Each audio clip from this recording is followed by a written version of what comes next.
580 మార్కులతో మా పాఠశాల ఉత్తమ ఫలితం.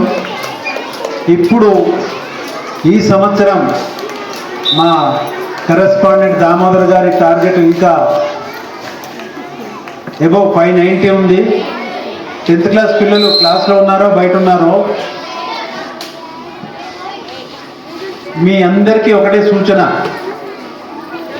మీరు కూడా రేపు ఇక్కడ ఈ స్థాయిలో నిలబడి అవార్డులు అందుకోవాలన్న మనస్ఫూర్తి కోరిక. మీరందరూ ఆ దిశగా ప్రయత్నం చేసి కష్టపడి స్కూలుకి, ఉపాధ్యాయులకు, మీ తల్లిదండ్రులకు, కొరుట్లకే గర్వకారణంగా ఒక టాప్ స్కోర్ తీసుకొచ్చి మా సిద్ధార్థ ఉన్నత విద్యాలయాన్ని మరింత ప్రతి సంవత్సరం మేము ఎదుగుతూనే ఉన్నాము, మరింత పైకి తీసుకెళ్లాలని మనస్ఫూర్తిగా కోరుకుంటున్నాను. 10th క్లాస్ స్టూడెంట్స్కి ప్రత్యేకమైనటువంటి వీళ్ళందరినీ స్ఫూర్తిగానే తీసుకొని మీరు కూడా ఇటువంటి అవార్డులు అందుకోవాలని మనస్ఫూర్తిగా కోరుకుంటున్నాను. Thank you.